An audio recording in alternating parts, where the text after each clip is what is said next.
Bismillah Rahman Rahim, Madam Seema Kamil, Omar, CEO Hubble, another financial sector colleague. Assalamu alaikum. When I was starting notes for this session, I was actually reminded of the first branchless banking conference, which was held at the State Bank of Pakistan in 2010. It was an interesting time. Only one branchless banking solution was out there, few months old. It was creating its footprint across Pakistan. One more solution had the license to pilot test its product, but was not really still in the market um, in full force, so to say. And now, 10 years down the road, when I was looking at today's topic, we have come a very long way. I can tell you that when we were holding that conference, there were other players out there, telcos, banks, who were still assessing whether or how to venture in this digital finance space. And people would really argue that whether digital finance would work in Pakistan or not work, or the traditional model would still continue or not. And in that conference, it was I would say, a bit of a bloodbath. And the old State Bank colleagues would recall that how some players actually realized that their models were not efficient enough to compete in the market. Today, we are talking about this very specialized topic. As experts would call it, it's a theme-based discussion on digitization of supply chain payments and financing. It's in terms of sophistication of discussion, we have really come a long way. It's been an incredible journey. We have witnessed evolution of regulatory framework for digital finance, licensing and rollout of multiple branchless banking solutions, payment service providers, and electronic money issuers. We now have approximately 200,000 active agents, over 58 million active accounts, and with nearly 2 billion rupees transacted in last quarter through the branchless banking channels.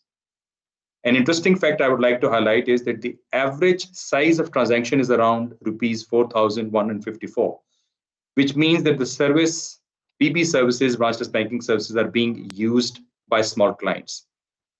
23% of the active accounts are women, and you can find BB agents across the country everywhere.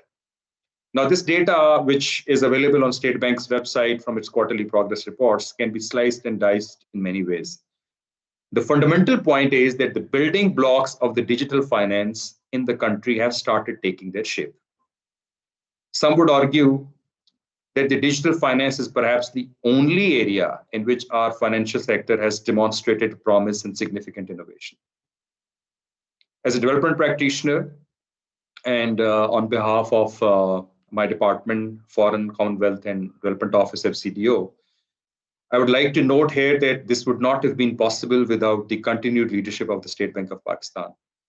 As recent as yesterday, literally, it was heartening to note that the governor and deputy governor held a high-profile consultative session on banking on equality policy aimed at reducing the gender gap on financial inclusion. This is impressive commitment. SBP is indeed moving ahead with a whole suite of development finance initiatives, several of which were mentioned by the Deputy Governor moments ago. A full range of projects from housing to payments to credit guarantee to digital financial inclusion are on the horizon. The scale is unprecedented.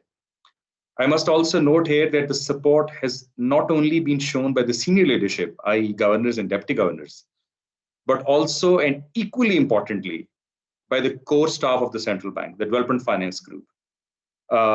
Samar Saab, Noor, they have been really the constant and permanent features of this whole landscape.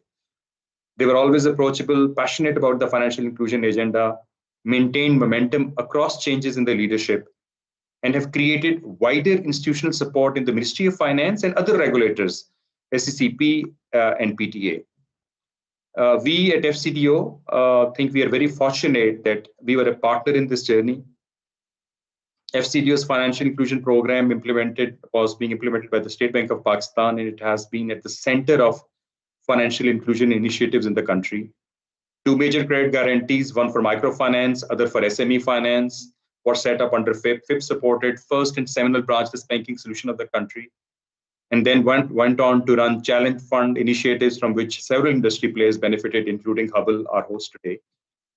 The National Financial Inclusion Strategy, which is the primary strategic document for the Financial Inclusion Initiative, was formulated under FIP. The law on secure transactions and then the actual setup of a registry was funded under FIP. The national savings centers across the country have been digitized, and the work for digitization of SCP is underway. The FIC experience has given birth to Karandas and our partnership with the Gates Foundation, which is further pushing the frontiers of digital finance in the country. We will soon hear, and Madam Governor, Deputy Governor mentioned the launch of the payment gateway. Let me speak about the context in which we are operating, however. Great deal of effort has gone into the supply side, but is all good on the demand side? Despite all this, currency in circulation, which is an indicator of kind of informality, the money outside the banking system, basically, CIC is growing at a pace faster than the overall monetary aggregate growth. At the end of the last fiscal year, 2019-20, the overall currency to deposit ratio stood at around 42%. This is highest since June 95, i.e. in 25 years. Another way to look at it is to compare currency in circulation to M2. The ratio exceeded 25% at the end of June 2020, whereas for India and Bangladesh, it is less than 15%. Now, why is this important, one would ask? For businesses, as Umar also mentioned, cash transactions are expensive, unsafe, and inefficient. For central bank, it weakens the transmission mechanism of monetary policy. And for overall economy, evidence shows a negative correlation between higher CIC and economic growth. This is because currency outside banking system typically has lower velocity of circulation and also does not allow bank multiplier to increase the use and reuse of this capital.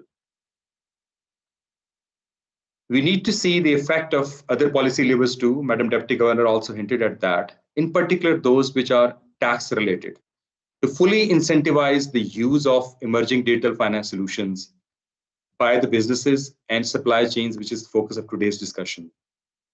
It is also time that a comprehensive diagnostic of fintech, regtech space is conducted to make an assessment of where we stand, where we want to reach, and for what milestones need to be, and for that, what milestones need to be achieved, both on the supply and demand side. Regulators around the world have also found sandboxes or innovation offices useful tools to engage with the market and help introduction of products which meet regulatory compliance criteria, don't cause unintended systemic risks, and meet the requirements of consumer protection. With these thoughts, I would finish here. I congratulate again Hubble for the launch of its pioneering solution and for holding this session, and wish you all the best for the dialogue later in the day. Many thanks for providing me the opportunity to represent FCDO. Thank you.